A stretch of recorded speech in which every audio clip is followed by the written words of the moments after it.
If everybody can mute themselves unless they want to speak, that would be super useful.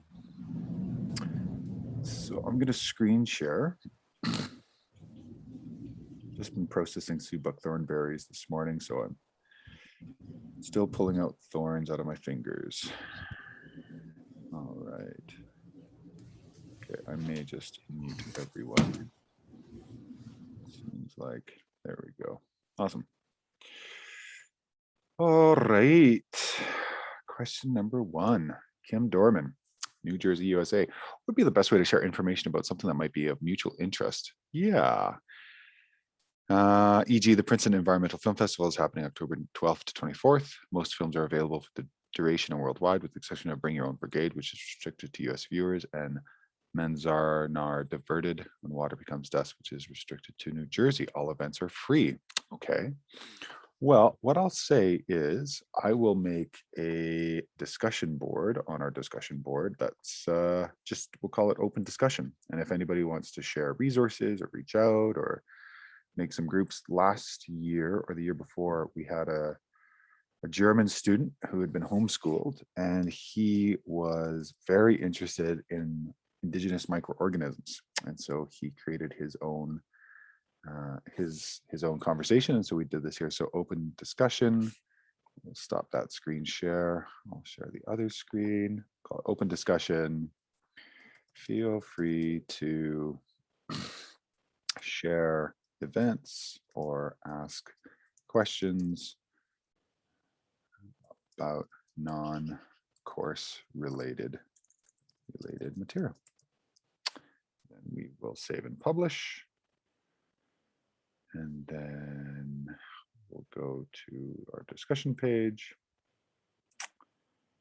And we will take open discussion and we'll pin it to the top. So there you go, Kim. Now actually we'll put it right at the top there, maybe just under office hours.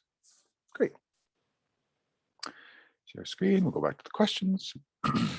Janice, beginning with the first part of this first assignment, I misread an instruction and posted my personal survey as a reply on the assignment page. Now it shows up under all the tabs. Is it possible to remove and get out of everyone's way? I apologize, I was a bit overwhelmed with the multitude of ways we need to navigate through the site. No worries, Janice. Okay, let's go over to the assignment 1. Let's see what happened here, Janice. Ah, I see. Yeah. So normally what we end up doing, and I think Kim's probably done it here, is we begin with the Google slide template and we start putting in that personal survey directly into the Google slide template. It's one of the reasons why it was built, so we have everything all put together. I did figure that out eventually. Oh, okay. Hey, Janice, how's it going? I just felt really bad that it was like there. Oh, no worries. In everyone's way. No, it's all good. First couple of weeks is just everybody starting to understand and get a sense of everything. So yeah, no worries about that at all. You can delete your posting. So you can go up here and you can delete the whole posting if you want. But totally up to you if you want to do that or not. I don't think it's a big deal. Does that answer your question? Anything more about that question? I'll go on to the other ones.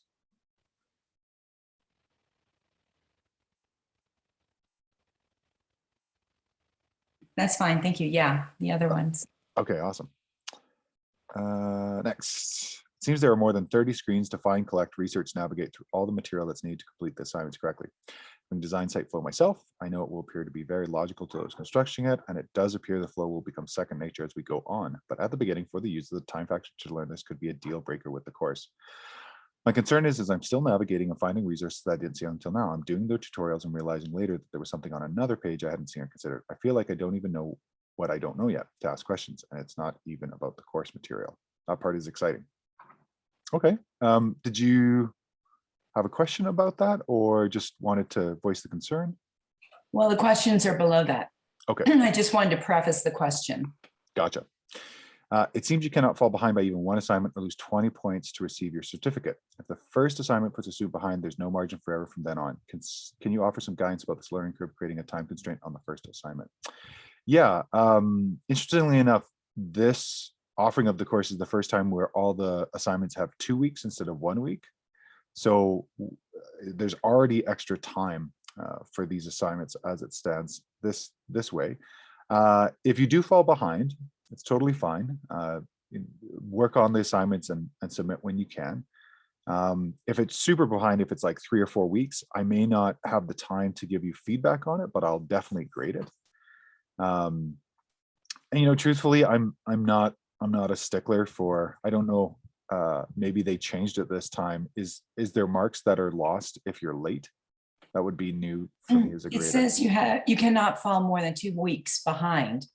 And then once I got in there, I was like, well, one assignment is 2 weeks, and this first assignment, and I apologize, I'm of an older generation, and I'm trying to get up with this technology as fast as I can. But I did see other people having similar questions, so I don't feel too bad. I just want to understand, and what you're saying is reassuring, because the coursework I'm fine with. It's just the technology to get the coursework to you that I want to make sure doesn't mess up my whole project.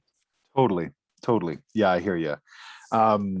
Yeah, it sounds like there's a couple of cross wires there, kind of coming from the last course to this course. There's Andrew, there's Marisha, there's 2 or 3 people at PACE. There's a couple of course support. So there's a lot of moving parts to put this all together. So I imagine with the switch from last semester to this semester, where we split off PDC Pro and PDC, there's a couple of things that we're still working out. And I know that a few folks had that question about the optional Indigenous land acknowledgement as well. So yeah, there is extra time for sure. Don't worry about that. As far as I know, there's no points lost for being late at this point. Generally, it's not great for me if you wait until the end and submit 6. It's not my favorite part of working with this, but if it happens, it happens. That's life. Folks have lost loved ones. Folks have had issues with COVID. Folks have had to move. We had students in Kenya that were under a flood. So life happens, and I see that. And I'm definitely not a university. I'm a person who understands context. Thank you. No okay, worries. well, and that's all I needed to know, because I'm slowly getting it. And as I get it, I can see the flow, and I can see that it's just like, I was like, I didn't want to put the first 2 weeks in and then be out of the boat, So thank you. Yeah, no worries. And any questions about technology? If we need to do like another Zoom session, I'm happy to jump in. Google Slides is a great boon in many ways because it's relatively low tech in terms of technology. And I say it in the email, and I've said it in the first couple of tutorials, paper and pencil. Go back to paper and pencil. It's how to use a piece of paper, how to use a pencil. It may not perfectly be to scale, it may not be perfectly accurate, but if it allows you to develop the ideas and communicate them, fantastic. This is not a course on rendering. We do not teach rendering in this course, and yet we give you amazing resources for rendering.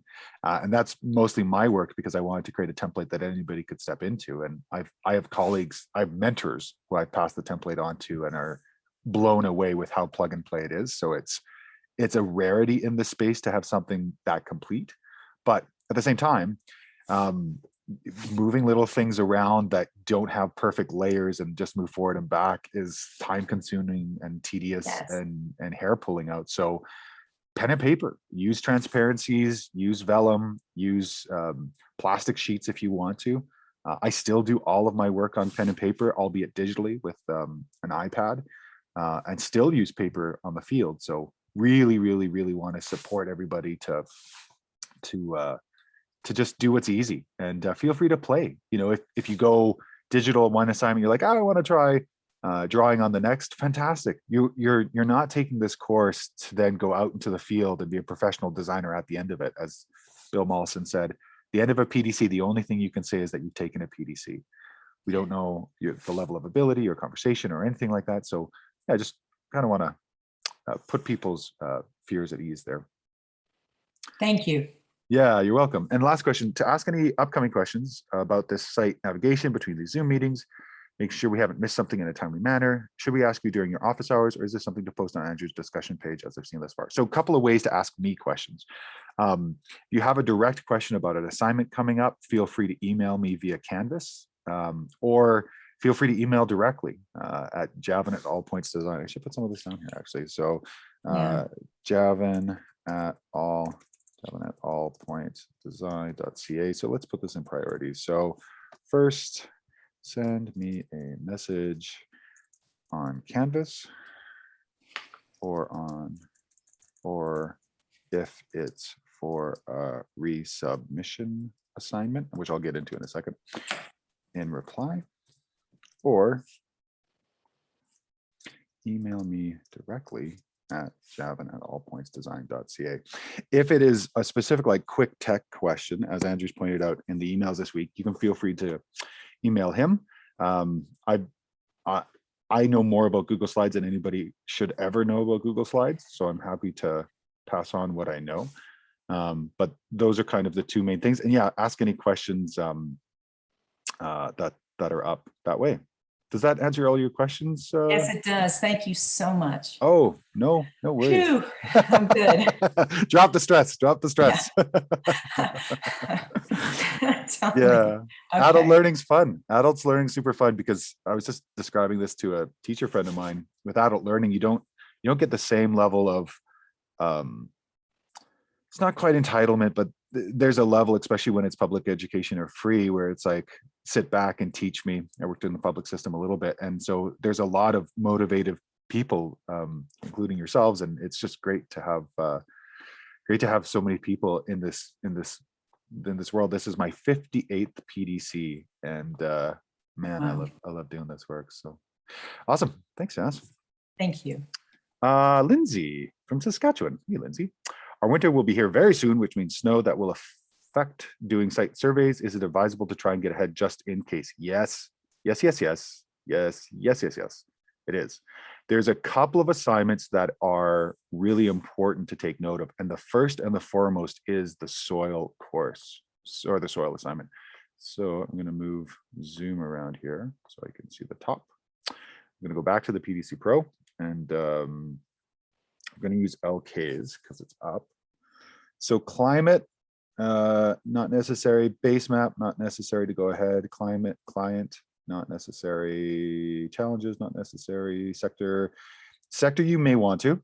Sector, you may want to go ahead and do some site observations just to be clear about, okay, what's around? Is there water flowing?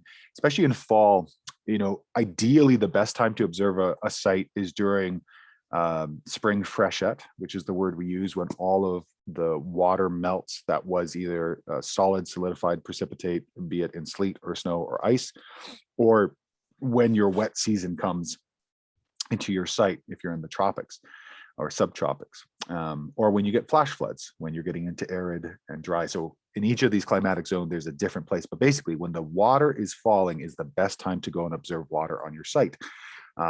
Great time to grab the boots and the rain jacket and just go see what's going on. Where's the water flowing and what's happening?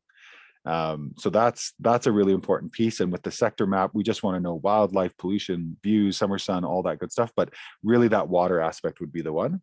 Microclimates can also be a really good one to do some site observations of, walking around your site and starting to get a sense of, where is it warm during the day? Where is it cool? Where's the shade? And of course, microclimates change between summer and winter because of the angle of the sun. So that can be a good one to take a look through. Zones, generally, we can do without being there, as long as we know where the access pathways are. So as long as you know where people are walking and where are these different elements that are frequented in use and intensity, we can usually play out the zones. I'll make a note here about zones. Make sure that every single area of your design site has some zone identification. Water survey is nope. Water maps. So again, water maps could be useful to observe the site during a rainstorm. Soil. So this is the big one. And I think soil falls like directly in the middle of winter for those of us in the Northern Hemisphere. So I'm just gonna pop back down. That's assignment. I think I know this. Assignment 13, right? So I think it's almost, I think water is 5 and soil is 6. So your January 17th is the time when we're starting to get quite cold and digging into soil is problematic. So I would do your soil assays early. I would go through the material. I would do my percolation holes. I would do my shake jar test. I would do my ribbon hand tests and do the comparison early. And then I may just leave everything else in terms of what's on site and what is my soil plan. I might leave that, but I may do all my soil tests right away.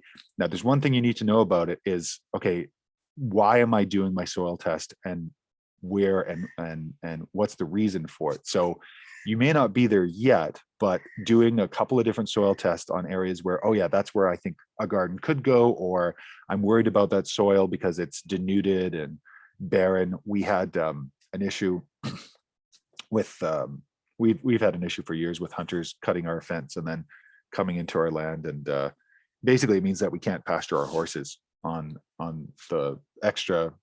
The front paddock is 30, the back paddock is 30, so 60, so 340 acres, which means that we've had to keep them here in the front. And because of the fire risk we had this year, and because of the drought we had this year, we kept them on pasture far too long, as we should have. And it's nuclear. It's just barren moonscape, which is unfortunate. But that being said, that area would be a great area if I was looking at revitalizing that soil and I was wanting to learn about that site. That would be a great place to go and dig up and do my soil testing. So, just consider a little bit in terms of your soil testing. And I don't know if, I think you have to do all three now. Okay, cool. So I would do soil, local ecology survey, great to observe all the time. If you're not used to observing your design site, and especially if it's not local to you and you have to drive there or you have to go there, as much as possible, take the time to observe and walk the site multiple times a day. Cross section you can do without being on site, local plant survey without, plant design system as well. This is zone 1 design. And then we have our final. Yeah, so I would say largely it's water observation, then it's soil, then it might be observing wildlife and where they are and where they're moving, and generally getting a felt sense of solar angles and wind and things of that nature, which of course you won't get for the full season if you're just observing now, but it'll give you the sense to observe throughout the season. Wonderful question. It was actually on my list to email everybody this week, so I so appreciate that, Lindsay. Thank you so much. Did you want to add anything there, Lindsay, or was there anything you wanted to? I'll get to your second question in a moment, but does that answer your question? I think so, yeah, because I was just getting a little bit concerned that I was going to not be able to dig in the soil because the ground is frozen and different things like that. And so I just want to know how much I need to be like working ahead and trying to plan for. Awesome. Yeah, great question. Good precognition. Do you have a recommendation for digital design software and training? Yeah, so, in a perfect world, and this course would have to be like an extra 10 weeks, we would school everybody in rendering by hand, and then we'd introduce design software, and we'd introduce things like layers and transparencies and things of that nature. Knowing what I know now, I'd probably get everybody to start off with looking at by hand landscape drawings and designs and mileage. So what I've learned about drawing landscape is, especially from a plan view, is it's not second nature to everybody. And some of us have the spatial awareness where we see things in that way, especially those of us that were raised on video games. But not everybody does. So starting to get a sense of scope and size, first grab some grid paper, some graphing paper, find a unit of measurement, and then start to put things to scale and rinse and repeat. Do a lot of drawings of your site and really get comfortable with lines and line weights and just drawing over and over. As kids, we were great at this. We would draw the same thing over and over. As adults, we get to the sense of, I want it to be perfect the first time because I don't want to do it a bunch. And that's really the opposite of what we want to do here. We actually want a lot of repetition. And so what I'll do, especially with when I used to teach in person, is we would create 6 or 7 small design maps on a 5x11 sheet of paper, and we would just quickly sketch the design of the site over and over and over again until we got a sense of its feel and its dimensions. Usually that first rendering would be not to scale, and it would allow us just to go through it in repetition on grid paper. So you start to get a sense of it. One of the things that you lose when you go to a geo-referenced program like Vectorworks or Landscape Designer or CAD or Google SketchUp or even Google Earth Pro is that you take away that skill to build, which is the relational size of things and how it relates to paper or digital paper. So I found that to be very, very useful, is to really start to get a sense of the sizing of things so I can draw things generally to scale. I know a number of designers, one of them, Zach Weiss, who's Sepp Holzer's American protege. And if you don't know Sepp Holzer, Sepp worked and created the Chromaterhof in Austria at 1,100 to 1,400 meters above sea level, created about 72 ponds, 1,400 fruit trees in a place where you supposedly were only supposed to be growing monoculture according to the monarchy, and created this beautiful site and found permaculture and adopted it. He said, okay, that's what I do as well. And so Zach became his protege. And Zach doesn't do maps. Zach is now in a place and understands the site so well that he comes onto the site and he goes, this goes here, this goes there, that goes there. The caveat of that is, and this is where, for me, I am not a capital P permaculturalist. I'm a lowercase p permaculturalist. It's a tool in my toolbox, and I use it in how I look at landscape. Just like if you asked a contractor to your house or a carpenter to your house to build your house and he pulls out a hammer, you won't get excited and be like, oh, you're a hammerist. You would go, oh, okay, he's here to build a house. More specifically, he's here to build a home. That's actually the value you're looking for. The house is great, but it's actually the home and the sense of being. And so a big part of this is realizing that these are all sub skills that we are using to build a greater understanding. So people like Zach, who I love and respect and have worked with, he has a specific set of tools he uses all the time. And he goes out into the world and everything is sepulchre style ponds and hugelkultur and terraces and crater gardens. And yet there's another set of tools over in P.A. Yeoman's work of the Keyline design system that's actually really useful. And then we get into some of the great resources in this class, the Brad Lancasters of the world, the Rajit Singhs, and there's all these different tools. And so part of our work is to understand that these are tools to be used. And so when we come back another step in terms of the tool of rendering, it's really important to get a lot of mileage on a pencil and to draw things over and over and over and over again. If you want to do this digitally and you want to just skip the class, so to speak, and go to what has already been created, I cannot recommend Daniel Housley's United Designers Adobe Illustrator course. He has simplified a design software specific to what we do. Does it have its limitations? Absolutely. It's not geo-referenced, which is problematic for people like me that are very specific about doing due diligence when we're moving earthworks for ponds and things of that nature. So it doesn't tick all the boxes for me. But for folks that are really interested in creating a beautiful image, really important there. So let me start writing some of these things here. So let's go back here for a second. So yes, take a look at the soil survey assignment and work your soil tests before the ground freezes or snow flies. Also, look at water flow and site observations related to the water assignment. The water, I should just put these in the list: water, zones, microclimate, and plant survey assignments. Do you have recommendation for digital design? Get as much mileage with pen and paper as possible.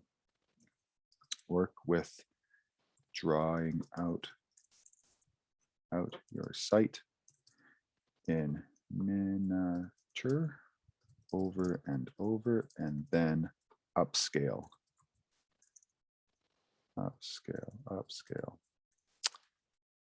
This is useful as it reduces the time needed to draw your entire site and provides lots of mileage for a single sheet of paper. Cool. And then finally, United Designers, Dan Housley, Adobe Illustrator. Other design softwares that I really appreciate. So I use an iPad and I use something called Morpholio Trace. Morpholio Trace is a landscape design software. It's relatively inexpensive. I think it's under 20 bucks, or at least it was when I bought it.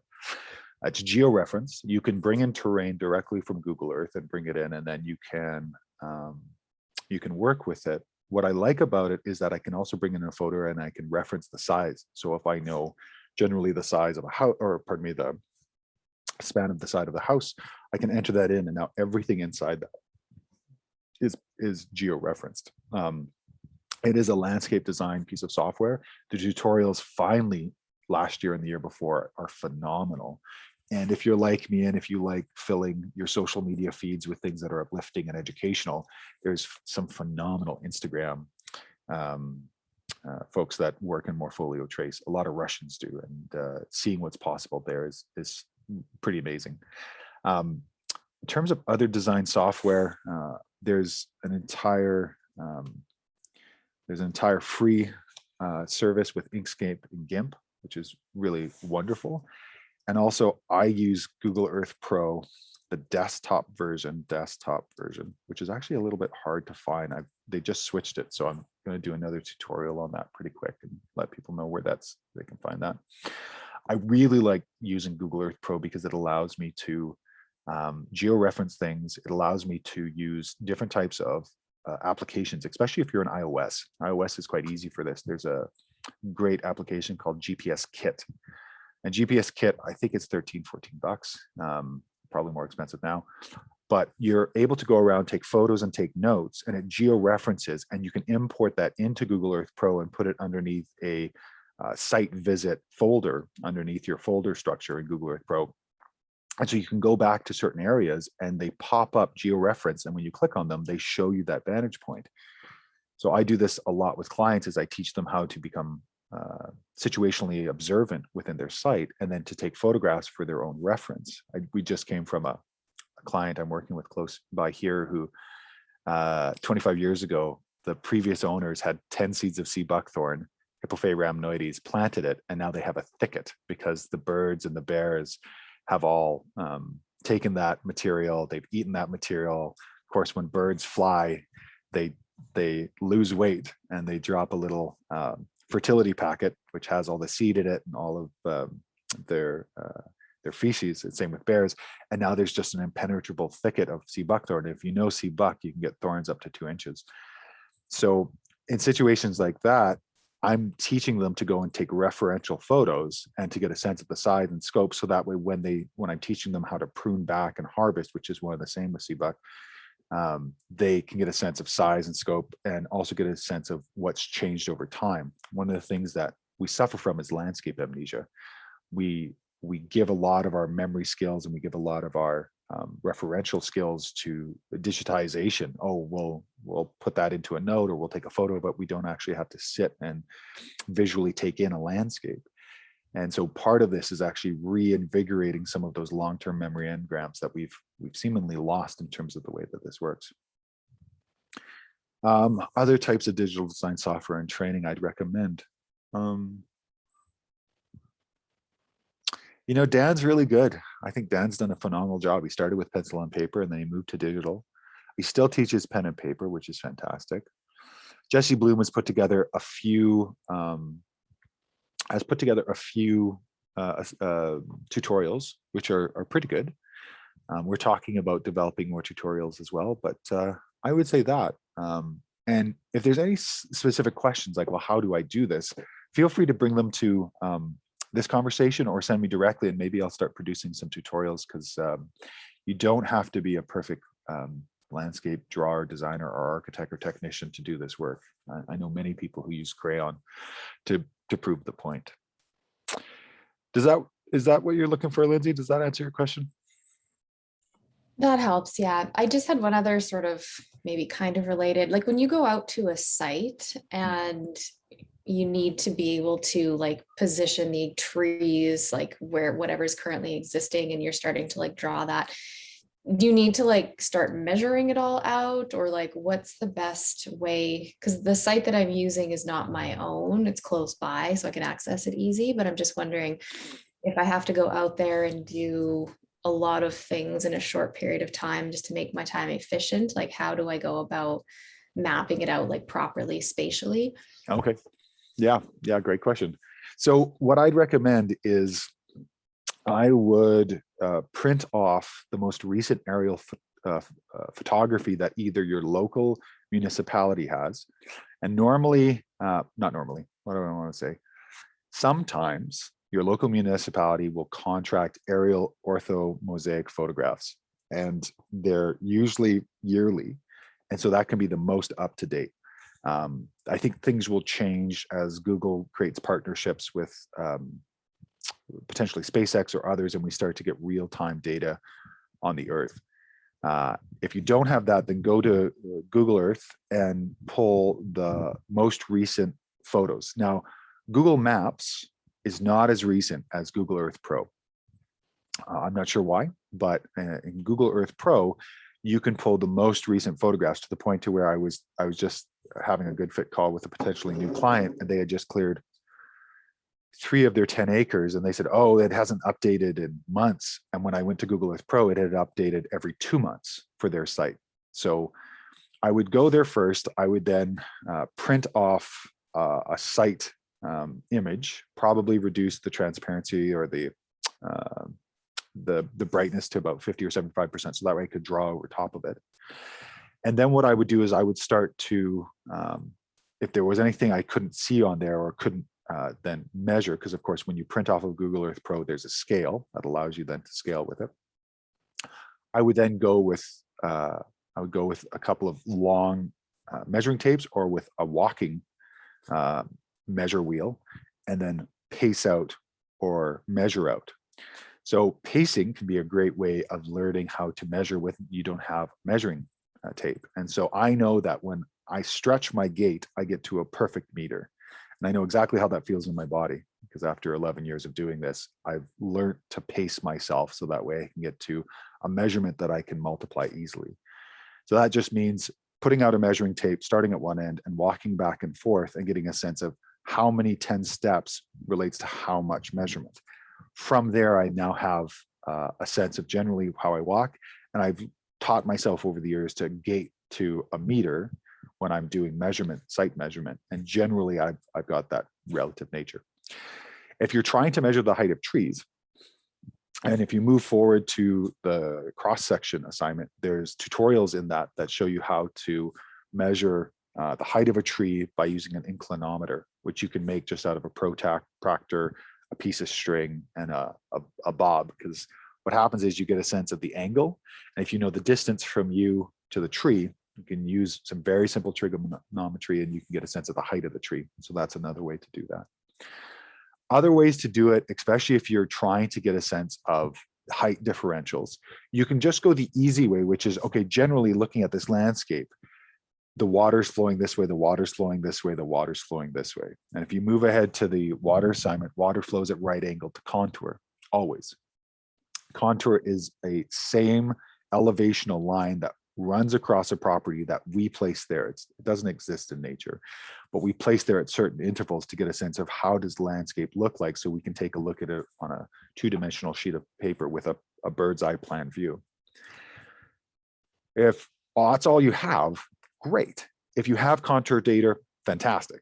Especially for my work, I don't start any large scale design without accurate contour data that I will sometimes go out and get.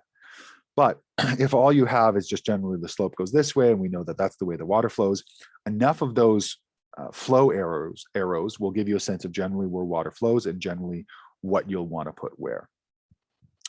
So that's what I would do in your situation is print off a Google Earth Pro map, most recent map possible, make sure I have scale on it, and then go onto site and see if there's anything that's missing from that map, something that's new or something that I want to make sure of or isn't quite clear.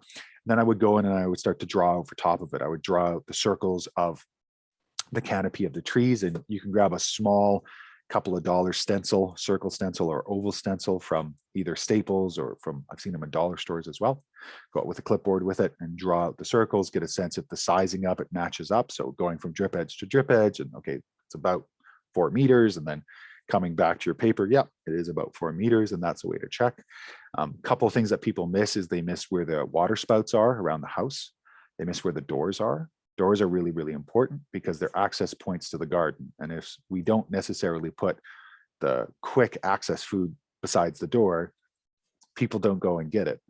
It's just, I don't know how many designs and how many people I've met. And, you know, if you put the quick access food too far from the door and it's late at night or early in the morning, people just don't want to go and pick it. So it's really important to know where the doors are, especially the doors near the kitchen.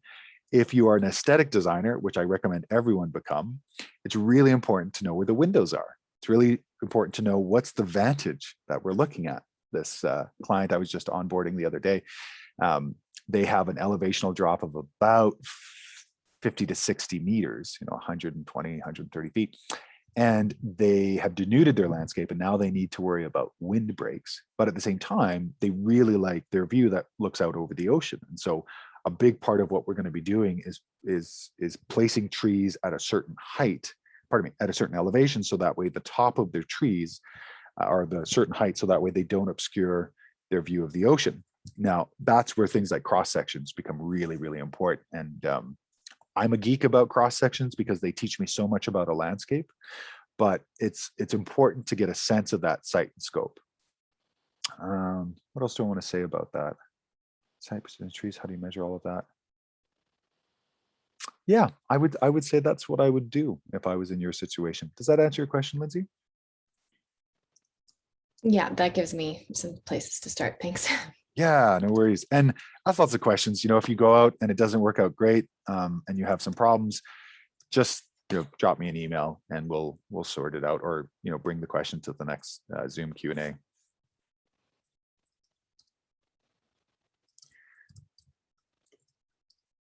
So this is also called ground truthing. So when we take a map and we go out into the landscape and get a sense of what's on our landscape, it's called ground truthing, and we do it with all designs. So when we're doing large scale agroforestry or orchard design, we still have to go out and make sure that everything still looks the same, because the map is not the territory. It never is. Awesome. Nicole, can you recommend software that might be helpful for those of us in the field? I haven't used mapping. Oh, you're actually still ready. I'm not going to answer that just yet. Keep going. I'll go back to the chat. I know that I saw a bunch of chats up there. Nicole, if anyone needs help with ecological surveys, feel free to reach out. I'm great with identifying plants and connecting ecological systems. Oh, amazing, Nicole. Yeah, what a great offer. Thanks. Great carpenter analogy. Yeah, thanks. It came to me years ago. I just realized that people were, it's partially because we've become such a specialized species, and we've lost a lot of our generalist tendencies. And that, combined with the fact that we're a herd animal, and once the cognitive revolution came in, that really created a tribal sense of us, and we really look towards a somebody. We're not solitary cats, and because of that, we can become very myopic about the thing in front of us. And so I would just recommend, don't deify any specific ideology or process, and definitely don't deify anybody in these spheres. We're all people, and we all make a lot of mistakes. Week 2 videos offer a lot of options for different things you can use to make a base map. Absolutely, Kim. Hand-drawn, Adobe Sketch, Google Earth. Yeah, fantastic. Thanks for pointing that out. Okay, let's pop back. Nicole, can you recommend software that might be helpful for those of us in the field? I haven't used mapping software in a few years and would like to relearn as we go. I think I struggle with layering maps. Yeah. So Avenza is a great, I should write this down as I talk. Not used to this process yet, but we're getting there. So Avenza is an amazing software that's used pretty extensively in the firefighting world. A couple of years ago, I had the opportunity to create a documentary about wildfires called Facing Fires, Building Resiliency to Wildfire. And in that, I had the opportunity to go down and learn, oh, what's going on? Something popped up. I had the opportunity to go down and learn how to burn, do prescription burning and indigenous burning with the Yurok First Nation, the Cultural Fire Management Council, as well as CAL FIRE came out as well. And what's so incredible about that is that it was an opportunity to bring together a whole bunch of individuals, and I definitely leveled up with some of the on-site mapping software pieces, and I really like Avenza. Avenza's an easy way to put in information into a phone through this and to start to make layers, and then to export them into any software that you're using. There is a georeference software called QGIS. It's open source. There's a really amazing top-notch training from the Regrarians, regrarians.org. So regrarians.org and the QGIS training. If you're going to do this work full-time, you may want to look into both the Regrarians and the QGIS training by Georgi Pavlov. He also does a Google Earth Pro training that's phenomenal as well. So a bit of a spiel about Regrarians. Regrarians was headed by Darren Doherty and his family, and they based most of their work off of P.A. Yeoman's work, which P.A. Lived around the 1940s, 50s, 60s,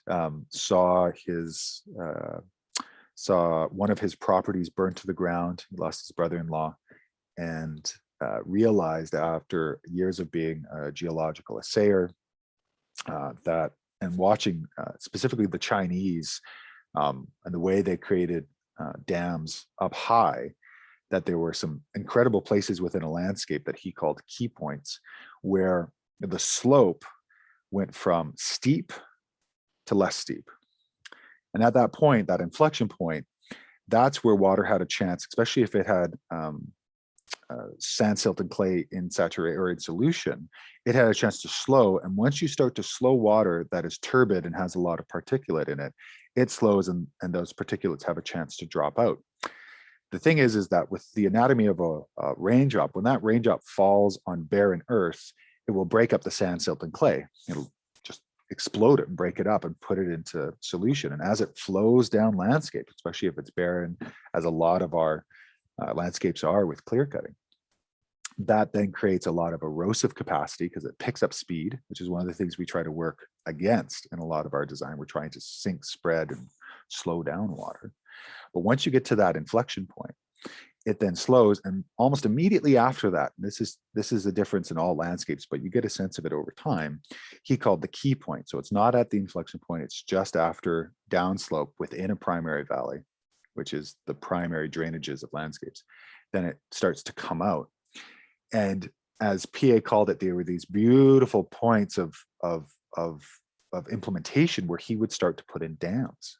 And so his site, Yobarni, which I reference quite a bit in, or 3/4 of the way through the film, Facing Fire, was this incredible site that had enough water for any type of agricultural implementation in one of the driest places on earth. So the Regrarians was Darren's way of updating so much of PA's work, because he lived on a site designed with keyline design. And now the Regrarians is a larger platform to hold a number of different elements, similar to my conversation of, be an exceptional landscape designer. But Regrarians really work at scale, and they work on production.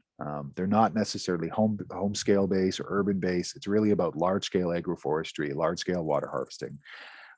They do a workplace, which is phenomenal. It's a membership site. And they also do a Regrarians training, a REX, REX, and that starts in November. Are they compatible with permaculture? Sure. Do sometimes they come at odds because of what both, both thing. Yeah. But at the same time, it's just about understanding each tool and understanding where and when you'll use it. I'm not going to use keyline geometry for a garden that's 20 feet by 30 feet outside my front door. There's just no application because there's no gross topographical features for me to reassess or work with. But once you get to scale, it can be quite useful. So yeah, so in terms of mapping software, there's and trainings, that's one of them. And then there's also what's the other one? GIS kit, or is it GPS kit? GPS kit or GIS kit. It's been a while since I was on the iOS platform. I moved to Android. In the field, I really like Google Drive because you can do offline. And basically what I'll do is I've got a template document and I'll go in and I'll make all my notes. I'll make all my notes in the field. And I can also make audio notes, which allows me just to take in everything I'm seeing and to put it all into this, conversation as I'm moving out. What else do I use in the field? Sometimes I'll use my Google Earth Pro. Google Earth. I think it's just Google Earth in the field. So this is a handheld. So this is a mobile app. And the nice thing about this is I can bring in layers from GEP. This is short form for Google Earth Pro. I'll just make sure I've got the acronym up here. There we go. GEP. Bring in layers from GEP and have them while I walk around. Your phone on average is anywhere between 5 to 10 meters in error of deviation, which means that wherever it shows you that you are, if you're doing real-time placement, it's up to 5 to 10 meters on the X and Y, and at least 5 to 10 on the Z. The Z is the up and down, the elevational altitude aspect. The reason for this, and I want to make sure that everyone hears this, is that the data that Google Earth Pro is based upon for its topography, and most online mapping softwares, even if they say otherwise, because there isn't the global data available, is based upon a 2000 shuttle radar topographic mission, SRTM, that NASA flew LiDAR around the entire globe. Now, the problem with that flight is that every pixel was 30 meters. So that meant that if there's any elevational change within that 30 meters, it didn't pick up the elevational change. And when it was submitted into the computer for rendering, processing, the computer interpolated, that's the scientific word for guessing, what that elevational change might have been inside of there. And that's why when we're working on elevational contours, like if we took an elevational contour here and an elevational contour here on my head, we would interpolate that generally there is a straight line between those two lines. And so I'd have a cone head. And when you do that, you don't have accurate data to make good sound land-based decisions because it's so different. So these contour map generators, all of these are based on this outdated 21-year-old freely available data, which is phenomenal that NASA released it to the world. But we always have to go in ground truth. It's good data to start with, as all of our data is. Good to start with, terrible to end with. So when you look for historical norms, if you can find them, because you can't always. If you're looking for topographical data, if you can find them, because you can't always. If you're looking for ecological surveys of your site, and you may not have them. There may not be a good understanding of the ecology of your site. You may need to go and then access expertise or authority to understand. And as Nicole pointed out, there are some individuals who really know sites really well, and then there are some pre-existing ecological surveys. In my province of British Columbia, which I live in, we have ecoregions all the way down to sometimes a kilometer that'll tell us exactly what is the blueprint, what is the natural blueprint of this site. What are we looking at for trees and shrubs and animals? And this is one of the ways that I design, is I take a look at the pre-existing ecological landscape and go, okay, great. Am I playing within the rules that nature has spent millennia creating, or am I suffering from a terrible affliction called out of zoneitis, which is the terrible affliction of thinking that as a human, because I'm bright thinking and I have this prefrontal cortex, I can plant whatever I want. I don't have to pay attention to the site. I can just plant what I want. Thousands suffer from this affliction yearly. And what usually happens is a lot of dead plants and a lot of reduced motivation. We want to start with things that work really well. And so I tend to work anything within my zone or zone, half zone less. I'm really trying to create great successes. Unless it's something I love and I cherish, like Illinois everbearing mulberry, which should not grow in my zone, but I'm going to do everything in my power to do so because it brings us no small amount of joy. You get a container, a bowl full of berries every day from about the end of June in my climate to about, the second week of September. So sometimes there are plants worth committing crimes for, as a mentor of mine likes to say, because they're so delicious and incredible and they just create such vibrancy. And sometimes these plants aren't worth planting, or sometimes we plant what we think should be a great plant. We do everything in our power and it's terrible. And I give you full permission to yank it out. Sometimes it's not the right plant for the site. And so we need to be aware that sometimes this just isn't what we're looking for. So Avenza, GPS kit, Regrains training, Google Drive, Google Earth. Yeah, I would say in terms of like consumer or prosumer levels, that starts us off. There's definitely some more involved pieces of software that I won't introduce you right now, only because it's probably a good conversation to have sort of halfway through the course, 3/4 of the way through the course. But even then, so much of that software I don't use anymore because I'm focused on free and easy to use things like Google Earth Pro, Morpholio Sketch. So something that geo-references, and then something that I can take that geo-reference and actually really start to understand what a site looks like. So does that answer your question, Nicole? Was there anything else there that I can add?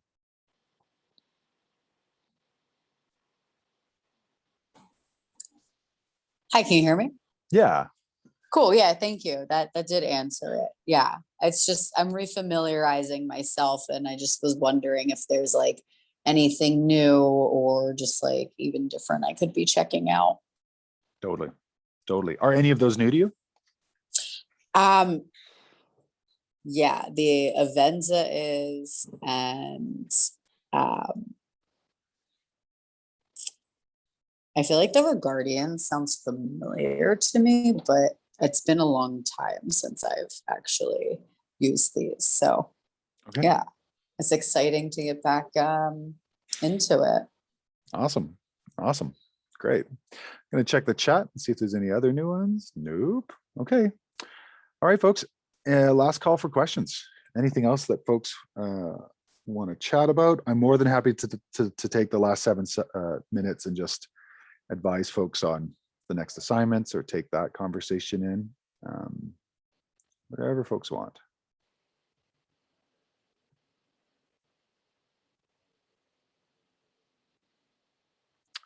Check the chat here. Thanks, Javan. Thanks, everyone. You're welcome, Kim. No worries. All right.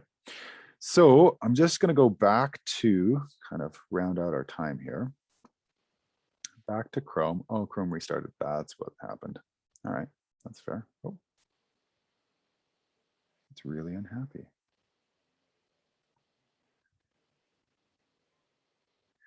Yeah, you folks will all find this out. I have a bug in my Chrome, and I've tried everything under the sun. I've removed the cache. I've completely reinstalled, and for some reason, it really likes to randomly, as I'm marking assignments. I usually do video marking of assignments.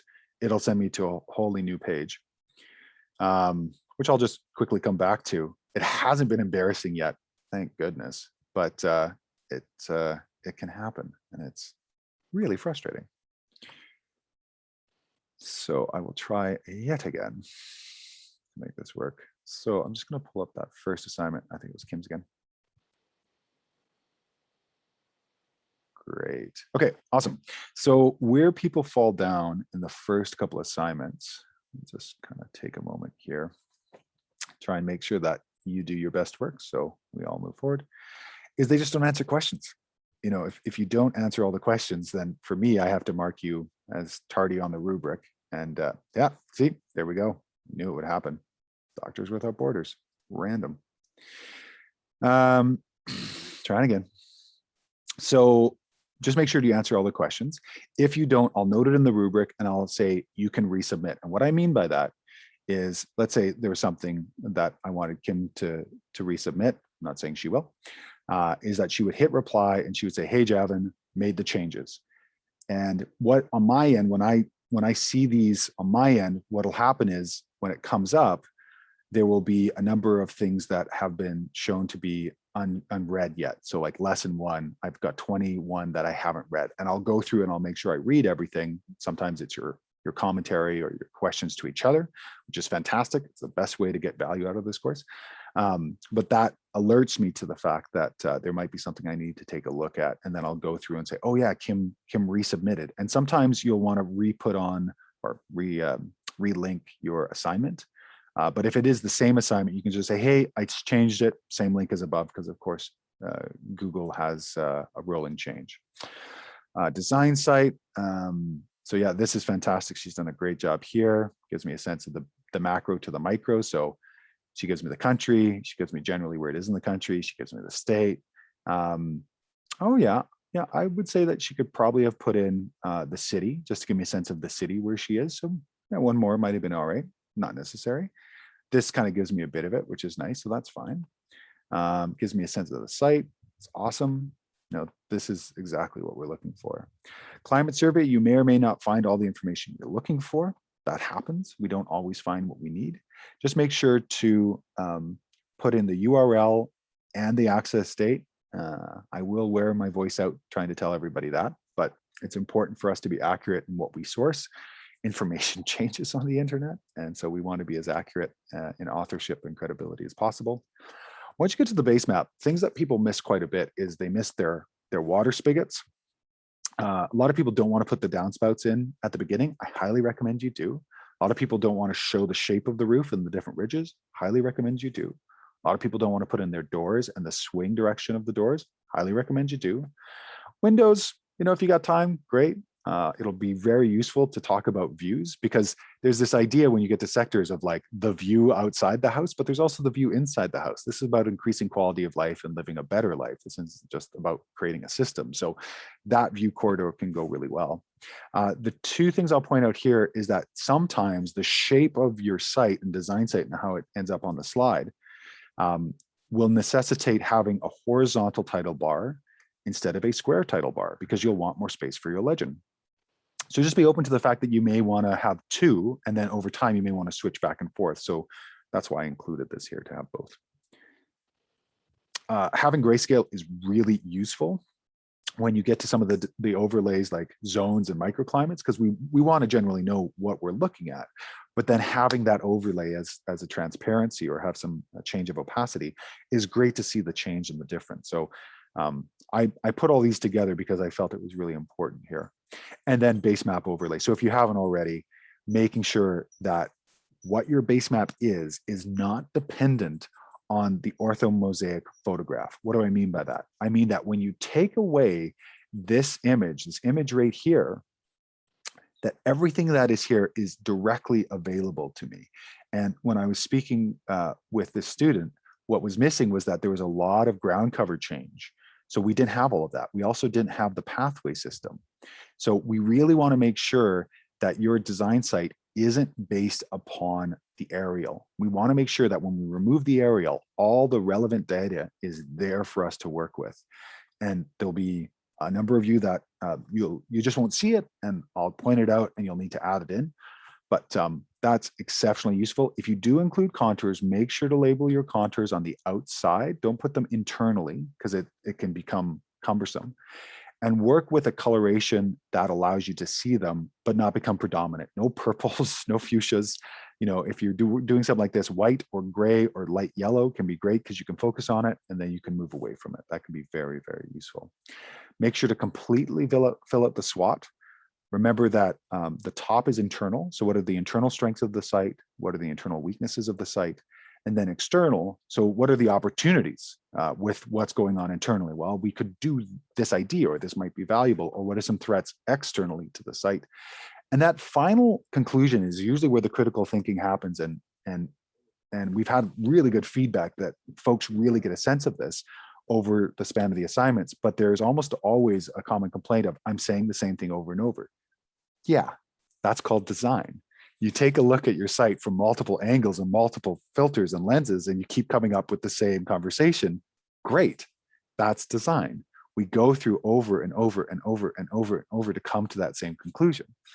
I still, to this day, 11 years later, when I finish my initial design and I have all of the background information, I send it to usually 2 or 3 different designers that we have either active trade with, so hour for hour, or I pay them and they pay me.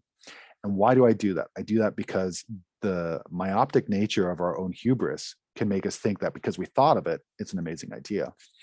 I have learned an incredible amount just by doing this one simple activity, just handing it to another designer and saying, what did I miss? Tell me why I'm wrong. Here's a red pen. So that's really this assignment conclusion. We're trying to internalize that idea and giving you a sense of going through it. Client interview is very straightforward. Just make sure to fill out everything that's there.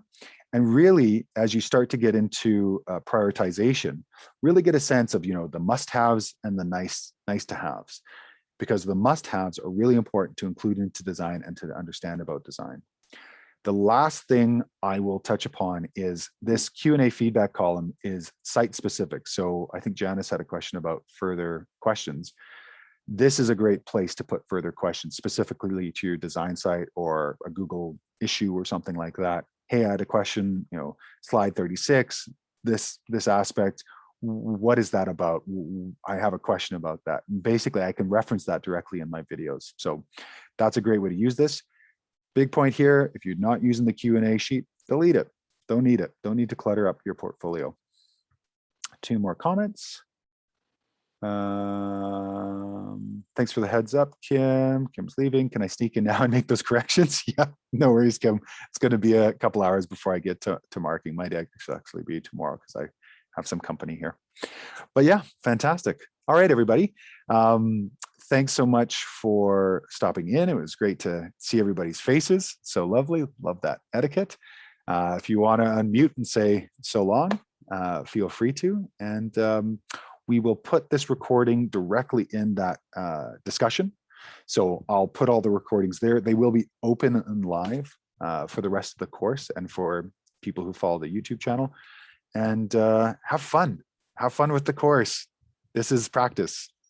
People forget that. They tend to get a little frustrated. So yeah, you're welcome, Mariana. You're welcome, Jean-Michael. All right, folks, we'll see you next time. Okay.